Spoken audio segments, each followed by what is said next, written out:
Assalamualaikum. Welcome back on Reti Educational Academy YouTube channel. This is the second paper, question paper 2, conducted for screening test BPS 5 to BPS 15 of matriculation category, conducted by SIBA Testing Services today on 22nd June 2025. जी हाँ दोस्तों, ये IB screening test matriculation category का paper 2 है जो कि आज 22 जून 2025 को हुआ था। कल का पेपर भी सॉल्व करके रहती एजुकेशनल एकेडमी यूट्यूब चैनल पे अपलोड किया है। कल का पेपर काफ़ी डिटेल्ड और एक्सप्लेनेशन के साथ सॉल्व किया था जो कि 1 घंटे का हो चुका था। तो आज का पेपर डायरेक्ट सॉल्व करेंगे और कोई भी एक्सप्लेनेशन या डिटेल नहीं होगी, सिर्फ क्वेश्चन होगा और उसका करेक्ट आंसर होगा। तो मैं कोशिश करूँगा कि आपको आपका जो टाइम है वो कम से कम लिया जाए। चलते हैं आज। ये क्वेश्चन पेपर PDF में भी अवेलेबल है, अगर आपको चाहिए तो व्हाट्सअप कर दें। पैसेज सेम आए हैं जैसे पहले आ रहे हैं अभी, तो आप समझ जाएं कि इसके सिनोनिम और एंटोनिम्स जैसे आ रहे हैं ना, तो इस तरह से बाकी पेपर्स के भी आएंगे। तो उसी तरह से आप सिनोनिम एंटोनिम्स एक बार ज़रूर देख लें। चलते हैं। क्वेश्चन नंबर 1 है जो आपका, the similar meaning of the word evaluate. जायज़ो वठण एवेल्यूट जो सिमिलर वर्ड्स कहिड़ो आहे। ए ऑप्शन इज करेक्ट आहे, assess. Question number 2, the similar meaning of the word interpret is, interpret जो आहे, explain B. Question number 3, the similar meaning of the word sovereign, sovereign जो जेको आहे उहो आहे I think main, A option is correct. Question number 4, the opposite meaning of the word harmony is, and the correct answer is B, disunity. Question number 5, the opposite meaning of the word essential is D, unnecessary. Question number 6, according to constitutions the government in Pakistan has 3 branches. A option is correct. Question number 7, the branch that makes the laws is the legislative branch. A option is the correct. The branch which carries out the law is executive branch, जेका माना उन्हनि ते अमल दरामद कंदी आहे। The branch which evaluates and interprets law is judiciary branch. B option is correct. Question number 10, the legislative branch is also called legislative, जेके इजलास कंदा आहिनि उन्हनि खे छा चइबो आहे, parliament. A option is correct. हाणे synonym आहे antonyms. Synonym of the word heap, heap जो जेको synonym आहे उहो A, pile. Question number 12, the antonym of the word ability is inability. Synonym ऐं एंटोनिम्स गॾु आहिनि। पहिरें 5 सिनोनिम हूंदा ऐं 5 एंटोनिम बाद में हूंदा। हाणे 1 सिनोनिम आहे, उनखां बाद में ॿियो वरी एंटोनिम आहे। त inability B option is correct. Question number 13 आहे तव्हांजो साईं, the synonym of the word involved, शामिल थियणु। त ॿियो जेको हूंदो उहो सिनोनिम आहे त concerned. Question number 14, the antonym of the word blessing, blessing रहमत, त इन जो छा थींदो, कर्स, ज़हमत। ए ऑप्शन बिल्कुलु दुरुस्त आहे। Question number 15, the synonym of the word animated, animated जो सिनोनिम आहे उहो आहे साईं D, lively. Question number 16, antonym of the word expensive, इन जो थींदो बी, चीप। हिकु शइ महांगी आहे ॿी सस्ती हूंदी, बी।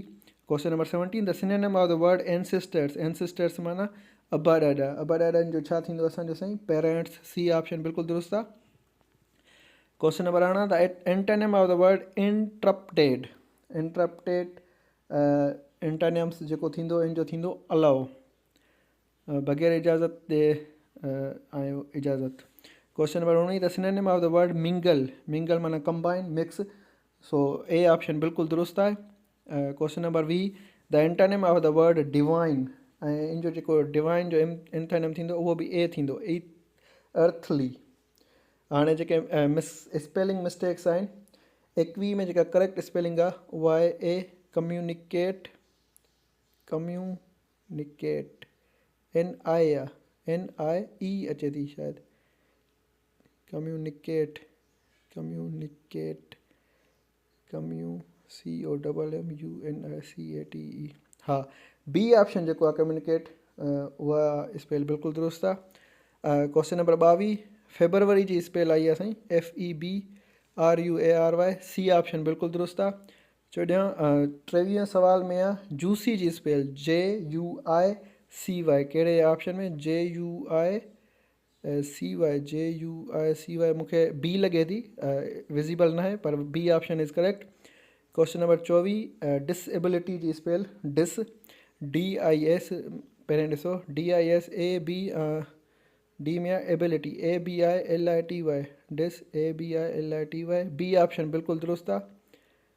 हा B ऑप्शन बिल्कुलु दुरुस्त आहे। 24 25 में आहे choose the correct spell word curious. ही क्यूरियस मुंहिंजे ख़्याल में कल्ह आयो हुयो शायदि, हा कल्ह वर्ड इहो साॻियो न आयो या मॉक पेपर में शायदि ॾिनो हुयो क्यूरियस क्यूरियोसिटी जी छा नालो अथसि सिनोनिम क्यूरियस जी ए ऑप्शन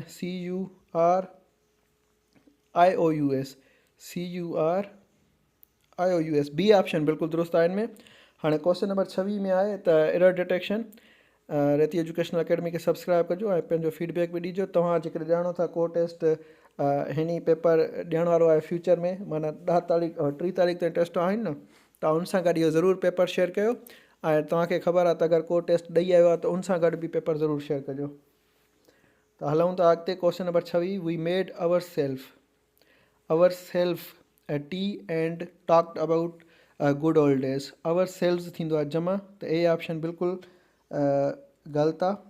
ऐं 27 he was thirsty so he drank many water. Many option न थींदो आहे, मैनी काउंटेबल आहे, मच थींदो मच वाटर। डी ऑप्शन बिल्कुलु दुरुस्त आहे। ऐं छा नालो अथसि 28 I have studies Japanese before I went to study in Japan. ऐं इहो असां मोस्टली सेंटेंस जॾहिं प्रेज़ेंट परफेक्ट टेंस पढ़ंदा आहियूं त इहो असां कंदा आहियूं। त हिन में I have studied Japanese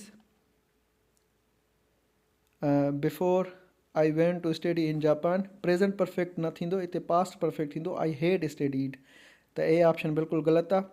question number 29 the workers in this factory receive their weekly pennies every Thursday. Pennies न थींदो, आई थिंक पेमेंट थींदो। त 29 जो जेको जवाबु आहे उहो पेमेंट्स थींदो। डी ऑप्शन बिल्कुलु ग़लति आहे। Tree houses shaked like leaves when the earthquake hit the region. Shaked like leaves, त इन में जेको आहे उहो आहे शॉक थींदो SHOOK थींदो शेक्ड जी जॻह ते। त ए ऑप्शन बिल्कुलु हिन में ग़लति लॻे थो। त ॾिसो एरर डिटेक्शन जेकॾहिं तव्हांजी वरी टेस्ट आहे त एरर डिटेक्शन में कहिड़े को वॾियूं मिस्टेक्स कोन्हनि, थोरा काउंटेबल ऐं uncountable. Past perfect tense, past present perfect tense, conditional sentences, इहे शयूं थोरी पढ़ी छॾिजो। प्रपोजिशन्स इलाही ईज़ी आहिनि, प्रपोजिशनल फ्रेज़ न आया आहिनि। So they stopped outside the park dash buy some ice cream. त इन जो छा थींदो to buy some ice cream. B option बिल्कुलु दुरुस्त आहे। 32 the rest of the class listened carefully and gave suggestions dash improving the plan. 32 जो जेको थींदो उहो थींदो टू फार थींदो suggestions for improving the plan. C option दुरुस्त आहे। 33 में Alamir and Irtiza decided dash go to the nearby forest dash enjoy the natural beauty. 33 में थींदो साईं टू जेको ए ऑप्शन आहे Aalmir and Irtiza decided to go to the nearby forest to enjoy the natural beauty. A option बिल्कुलु दुरुस्त आहे। 34 में we are going to deal dash the challenges we are facing in learning English. Deal on न थींदो आहे, deal with थींदो आहे। त डील विथ 34 में विथ लॻंदो। बी ऑप्शन दुरुस्त आहे। 35 में we are having a social service week dash